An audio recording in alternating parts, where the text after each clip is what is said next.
야고보서 2장 1절로 13절까지입니다. 같이 읽습니다. 시작. 내 형제들아, 영광의 주 곧 우리 주 예수 그리스도에 대한 믿음을 너희가 가졌으니 사람을 차별하여 대하지 말라. 만일 너희 회당에 금가락지를 끼고 아름다운 옷을 입은 사람이 들어오고 또 남루한 옷을 입은 가난한 사람이 들어올 때 너희가 아름다운 옷을 입은 자를 눈여겨보고 말하되 여기 좋은 자리에 앉으소서 하고 또 가난한 자에게 말하되 너는 거기 서 있든지 내 발등상 아래에 앉으라 하면 너희끼리 서로 차별하며 악한 생각으로 판단하는 자가 되는 것이 아니냐. 내 사랑하는 형제들아, 들을지어다. 하나님이 세상에서 가난한 자를 택하사 믿음에 부유하게 하시고 또 자기를 사랑하는 자들에게 약속하신 나라를 상속으로 받게 하지 아니하셨느냐. 너희는 도리어 가난한 자를 업신여겼도다. 부자는 너희를 억압하며 법정으로 끌고 가지 아니하느냐. 그들은 너희에게 대하여 일컫는 바 그 아름다운 이름을 비방하지 아니하느냐. 너희가 만일 성경에 기록된 대로 내 이웃 사랑하기를 내 몸과 같이 하라 하신 최고의 법을 지키면 잘하는 것이거니와 만일 너희가 사람을 차별하여 대하면 죄를 짓는 것이니 율법이 너희를 범법자로 정죄하리라. 누구든지 온 율법을 지키다가 그 하나를 범하면 모두 범한 자가 되나니 간음하지 말라 하신 이가 또한 살인하지 말라 하셨은즉 내가 비록 간음하지 아니하여도 살인하면 율법을 범한 자가 되느니라. 너희는 자유의 율법대로 심판받을 자처럼 말도 하고 행하기도 하라. 긍휼을 행하지 아니하는 자에게는 긍휼 없는 심판이 있으리라. 긍휼은 심판을 이기고 자랑하느니라. 아멘. 네, 오늘 주제는 사람을 차별하지 말라 하는 주제입니다. 이게 왜 차별하지 말라고 하는 명령형으로 되었을까요? 누구나 다 차별하기 때문이에요. 그런데 왜 차별하지 말라고 합니까? 차별하지 않을 수 있기 때문에 또 그렇게 명령하는 것이죠. 하나님의 명령은 그런 점에서는 이중적입니다. 누구나 그 명령을 어기고 있다는 점에서, 그 본질에서 벗어나고 있다는 점에서 하나님은 명령하십니다. 사람을 차별하지 말라. 그러나 그럼에도 불구하고 하나님께서는 인간의 힘으로 할 수 없을지라도 하나님의 힘으로 하실 수 있기 때문에 우리에게 또 명령하시는 것이죠. 오늘 2장 1절 다시 한번 읽습니다. 시작. 내 형제들아, 영광의 주 곧 우리 주 예수 그리스도에 대한 믿음을 너희가 가졌으니 사람을 차별하여 대하지 말라. 사람을 차별하지 말라. 왜? 그리스도에 대한 믿음을 너희가 가졌기 때문에 그렇다는 것입니다. 그러면 우리가 믿음을 가지고 있다는 것은 어떻게 드러난다고요? 차별하지 않는 것으로 드러난다는 것입니다. 그러니 저와 여러분이 아무리 입을 열어 나는 예수를 믿는다 하더라도 사람을 차별하고 있으면 우리는 믿는다고 착각할 뿐이지 하나님께서는 우리가 너는 믿음을 가지고 있지 않다고 말씀하시는 것이나 마찬가지입니다. 여러분, 이거 오늘 하나를 우리가 이걸 깨달으면 어쩌면 정말 그리스도인이 될 수 있겠죠. 우리는 부지불식간에 사람들을 차별하지 않습니까? 어떻게 차별한다고요? 2절 3절입니다. 시작. 만일 너희 회당에 금가락지를 끼고 아름다운 옷을 입은 사람이 들어오고 또 남루한 옷을 입은 가난한 사람이 들어올 때 너희가 아름다운 옷을 입은 자를 눈여겨보고 말하되 여기 좋은 자리에 앉으소서 하고 또 가난한 자에게 말하되 너는 거기 서 있든지 내 발등상 아래에 앉으라 하면 너희끼리 서로 차별하여 악한 생각으로 판단하는 자가 되는 것이 아니냐. 그리스도인들은 초기에 차별을 받았지요.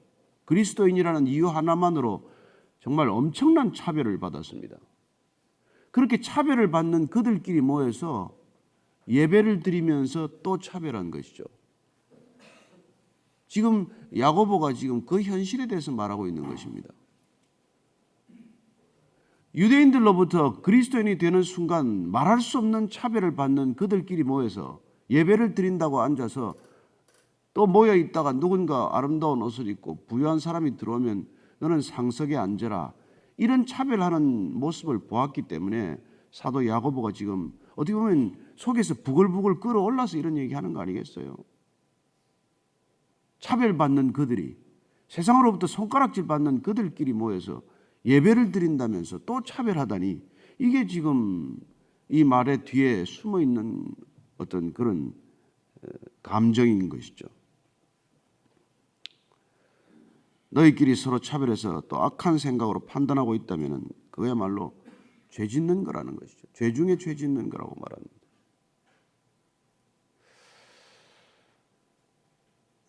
왜 우리가 그런데 차별하지 말아야 된다고 말합니까?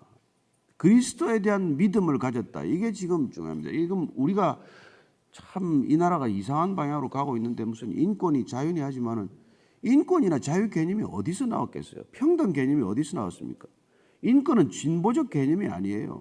평등은 좌파의 개념이 아닙니다. 전유물이 아니에요. 하나님을 인정하지 않고서는 인권이 존재하지 않습니다. 그러니까 하나님을 거부하기 때문에 지금 짐승 같은 짓을 하면서도 인권이라고 주장하는 거예요. 하나님을 거부하면서 하나님을 부정하면서 무슨 인권이라는 걸 입에 올리는지 알 수가 없는 일이에요, 사실은. 정말 우리가 이게 흥분해야 될 일입니다.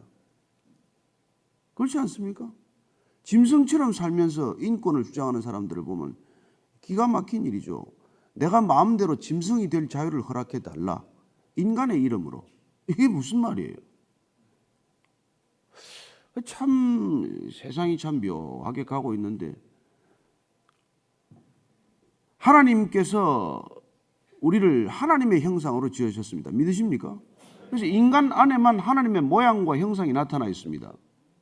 어떤 짐승이 인간처럼 행동합니까? 그러니 하나님께서는 생기를 불어넣어 생명이 되게 하시고 인간을 특별히 구별하여 인간이라고 하시고 인간에게 세상을 다스릴 권한을 주시고 천하 만물에게 이름을 짓는 권세를 주신 이 모든 것들이 정말 인간에게 고유한 하나님의 형상과 모양을 회복시켜 주셨는데 이걸 인간이 망가뜨렸다. 그게 죄지었다는 거 아닙니까? 그래서 죄를 지음으로써 인간은 하나님을 떠나고 하나님의 형상을 잃어버렸기 때문에 그래서 누구나 다 죄인이 되었다. 그 점에서 평등하다는 거예요. 하나님의 형상과 모양으로 누구나 다 지었다는 점에서 평등한데 또 한 가지 신기한 평등은 그 하나님의 모양과 형상을 다 잃어버렸다. 이런 점에서 또 우리는 평등을 경험하는 것이죠. 그런데 놀랍게도 그런 모양과 형상을 회복할 길이 있다. 누구에게나 주어졌다. 그 점에서 또한 평등하다는 것입니다. 따라서 우리는 하나님의 모양과 형상으로 회복되면 우리가 구원받으면 구원받은 자는 구원받지 않은 자들을 구원을 멀리하는 자들에게도 구원을 전할 책임을 가지고 있고 그런 소명과 사명을 가지고 그들에게 다가가는 이유는 우리가 그들과 하나도 다를 바 없기 때문에 그들이 하나님께 나아가면 회복될 수 있는 길이 있다 하는 점에서 평등하기 때문에 정말 인권의 차원에서 다가가는 거예요.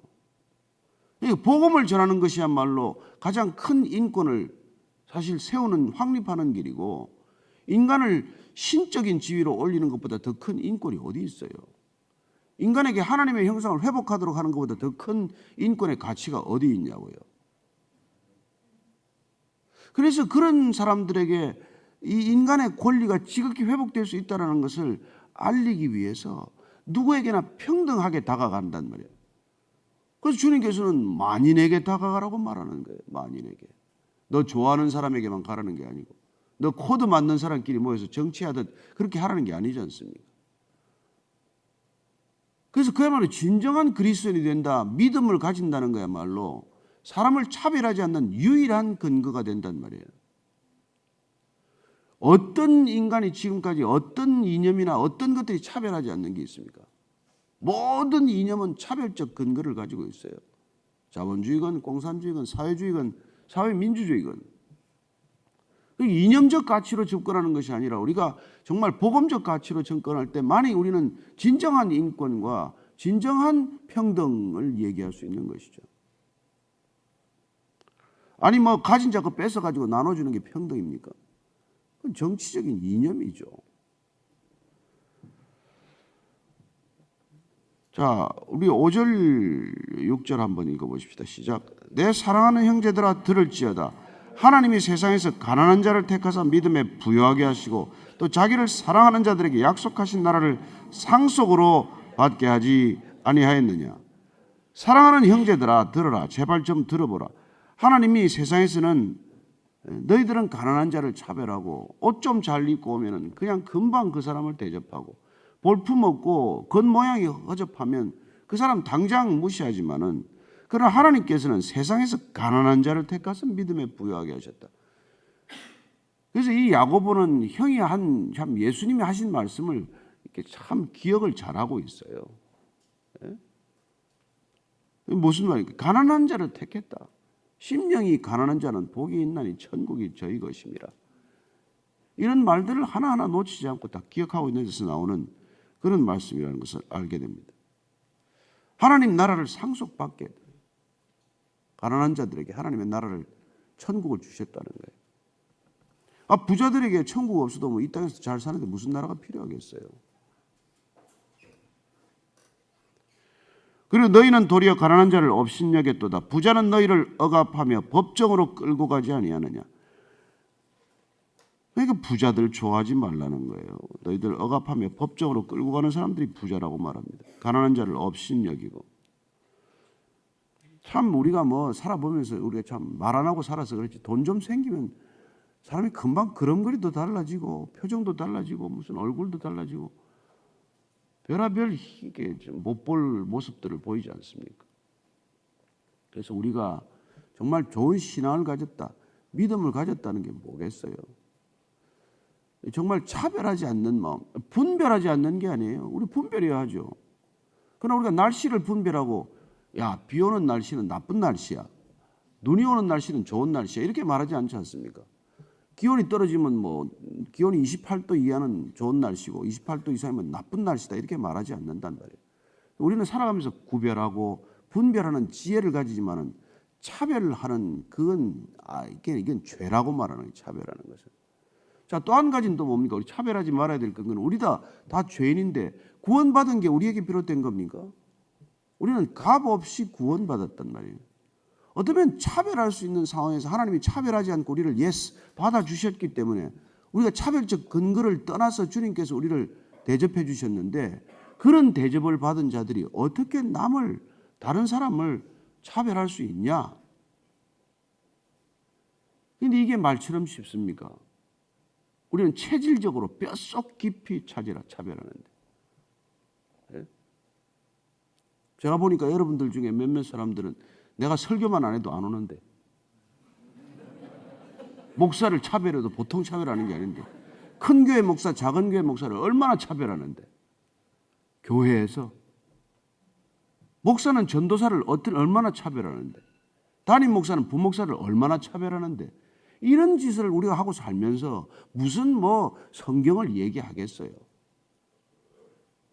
저는 여러분이 이 교회에 담임 목사 없다는 걸 아십니까? 담임 목사가 부목사를 쥐잡듯이 잡고 부목사가 간사를 종부리듯이 종부리는데 무슨 형제를 사랑하라, 이웃을 사랑하라 그런 말을 할 자격이 뭐가 있어요? 부목사나 사랑하고 간사나 사랑하지.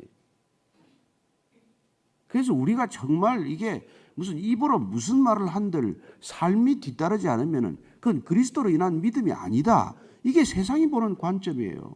우리끼리만 그리스도인이래. 세상은 너희들은 그리스도인이 아니라는 걸 너무 잘 아는데 우리끼리는 전부 그런 줄 알고 사는 거예요. 그래서 흩어져 봐야 안다. 제가 이런 얘기를 하는 거예요. 안 믿는 사람들 틈에서 살아야 우리의 영성이 검증되지.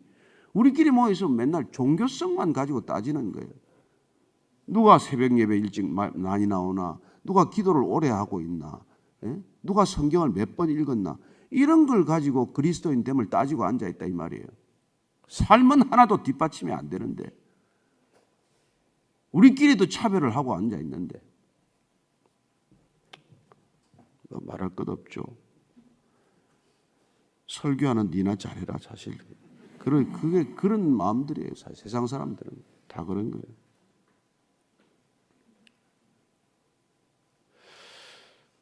자, 7절 이하를 읽습니다. 시작. 그들은 너희에게 대하여 일컫는 바 그 아름다운 이름을 비방하지 아니하느냐. 너희가 만일 성경에 기록된 대로 이웃 사랑하기를 내 몸과 같이 하라 하신 최고의 법을 지키면 잘하는 것이거니와 만일 너희가 사람을 차별하여 대하면 죄를 짓는 것이니 율법이 너희를 범법자로 정죄하리라. 정말 우리가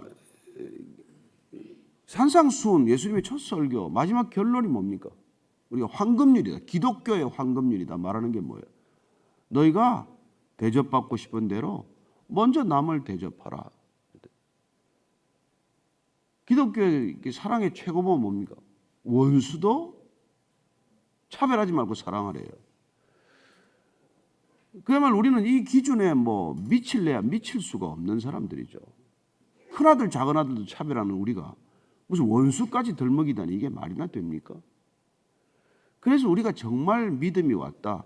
그리스도가 내 안에 왔다. 그분이 내 안에 오셨다면 내 능력으로 못하지만 그분의 능력, 그분의 시선과 관점, 그분의 마음으로만이 우리가 그렇게 할 수 있는 것이죠. 제가 언론인 생활 25년 하면서 한 가지 노력하고 애쓴 게 뭐냐면 사람 차별하지 말라예요. 저는 범법자를 대하나 정말 살인범을 대하나 대통령을 대하나 취재할 때 그렇게 차별하지 않았습니다. 여러분들이 믿을지 안 믿을지 모르지만 제 마음은 그런 마음으로 해서 그냥 하나님께서 그 마음을 보시고 저를 목사로 불러준 것 같아요. 찬양도 못하고 제대로 하는 게 하나도 없지만 어쨌건 사람을 차별하지 않으려고 하는 태도, 그걸 저는 어쨌거나 목회 훈련을 받았다. 저는 이렇게 생각하고 있는 사람이에요.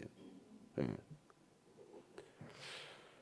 그래서 우리가 만일 성경에 기록된 대로 정말 이웃 사랑하기를 내 몸과 같이 해라. 근데 이 율법을 이걸 안 지켰으면 우리가 율법 못 지킨 거 아니에요. 그러면 지금 야고보가 뭐라 그래요? 너 간음하지 말라는 율법을 안 지킨 거나 살인하지 말라는 율법을 안 지킨 살인범이나 너 이웃 사랑하기를 내 몸과 같이 하라고 하신 예수님께서 최고의 계명으로 주신 걸 안 지켰으면 네가 범법한 건 마찬가지지 뭐. 그렇죠? 율법을 못 지킨 거 다 마찬가지지 뭐. 그런데 우리는 어떻습니까? 살인범은 더 나쁘고 간음범은 그다음 나쁘고, 예? 그렇게 말하는 거예요.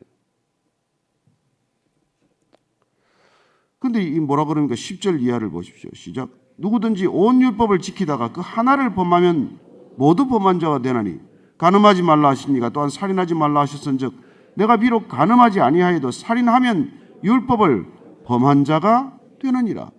그래야 우리는 차별적 근거를 우리 안에서 뿌리째 뽑아버려야 한다는 것을 얘기해 주고 있는 것이죠.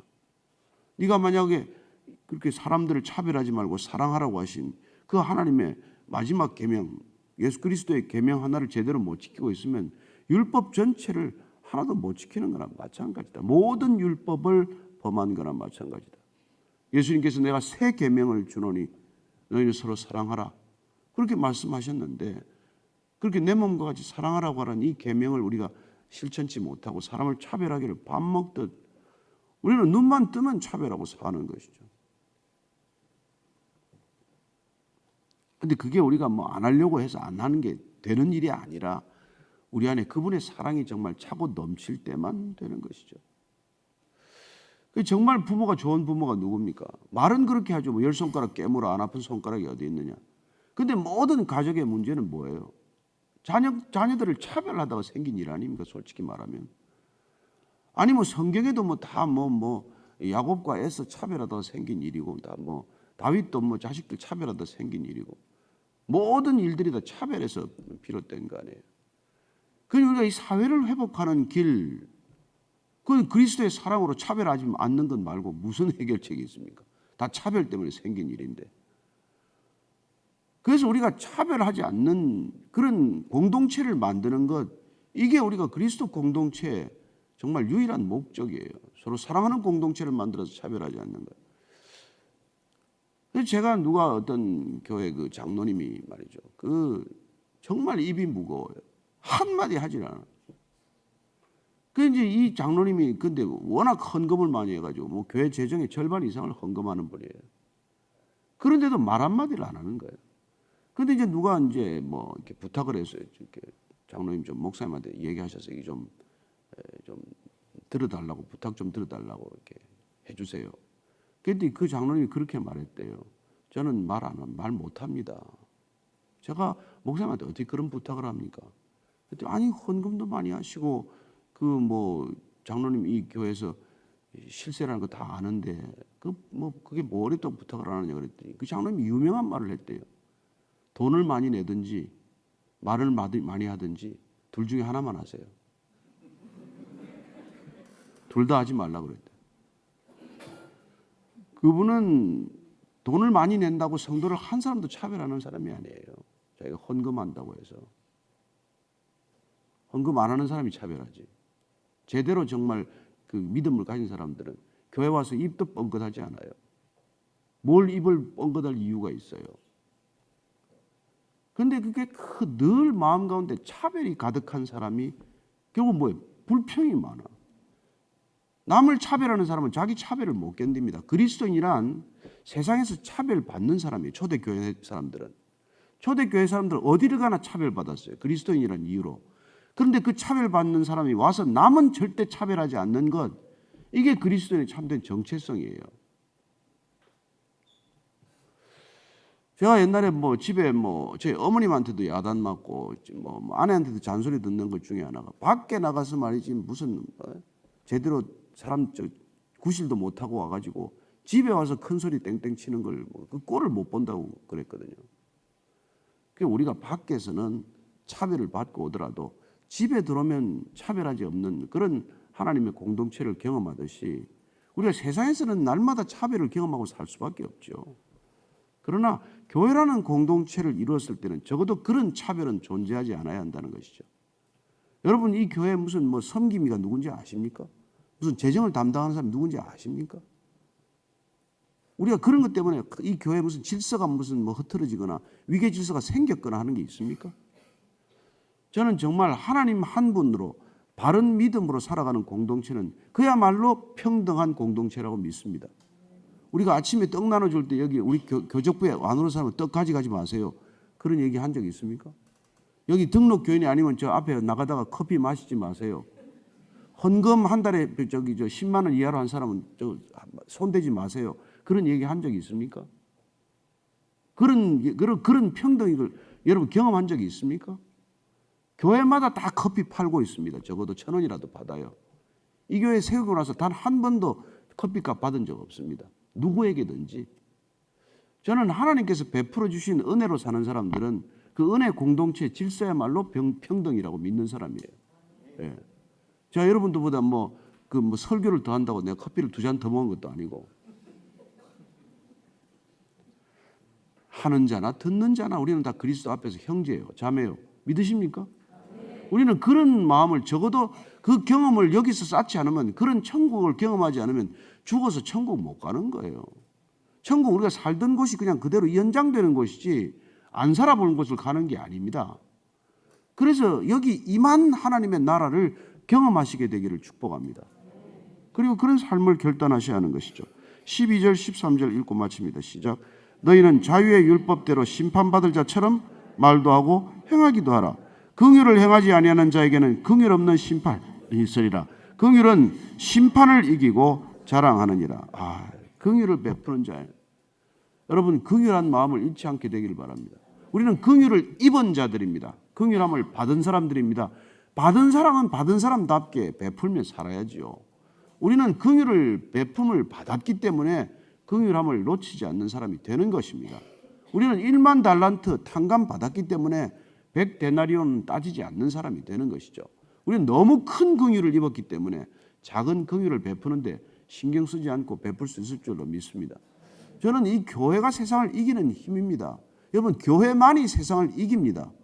교회가 교회답지 못해서 세상에 조롱받는 이 시대가 되고 말았지만은 정말 이 교회야말로 세상의 유일한 희망이에요. 오늘도 하나님께서 교회를 통해 일하시기를 기뻐하십니다. 저와 여러분을 통해서 일하시기를 기뻐하십니다. 저와 여러분들이 가는 곳마다 진정한 인권, 진정한 평등이 어떤 것인지를 우리의 실제 삶을 통해서 드러나게 하여 주옵소서. 그렇게 한번 기도하고 헤어지겠습니다. 하나님 아버지, 조금 더 냈다고 조금 더 목소리를 키우지 않습니다. 조금 덜 냈다고 주눅들지 않습니다. 하나님, 모든 것 하나님께로부터 왔기 때문에 하나님 단 하나도 내 것이라고 주장하지 않고 모든 것 주께로부터 왔음에 단 한 가지도 나를 주장하지 않습니다. 하나님 아버지, 우리가 이 땅에 숨쉬고 살아가는 것 그것만으로도 족한데 하나님, 더 달라고 불평하지 않고 덜 주었다고 주님 원망하지 않는 인생이 되게 하여 주옵소서.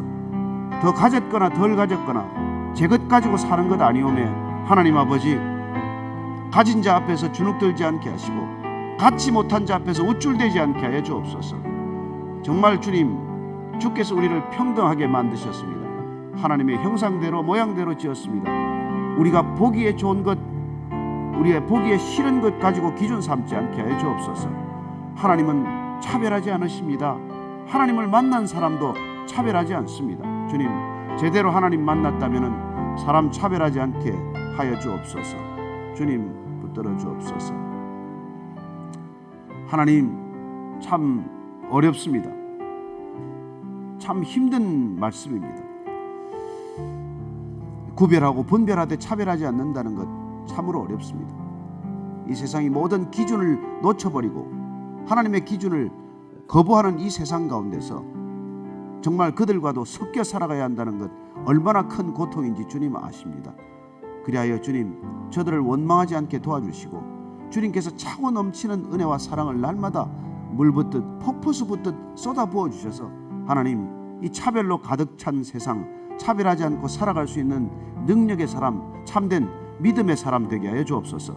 이제는 십자가에서 아무도 차별하지 않으신 우리 구주 예수 그리스도의 은혜와 차별하지 않고 그리스도의 옷 입으면 받아주시는 아버지의 사랑과 날마다 차별하고 싶은 우리의 본성을 꺾고 차별하지 않는 그리스도의 성령으로 충만케 하시는 성령의 이끄심으로 오늘 다시 한번 정말 주의 사람으로 살기를 결단한 이 자리에 고개 숙인 모든 믿음의 성도들 위해 지금부터 영원까지 함께 하시기를 간절히 축원하옵나이다. 아멘.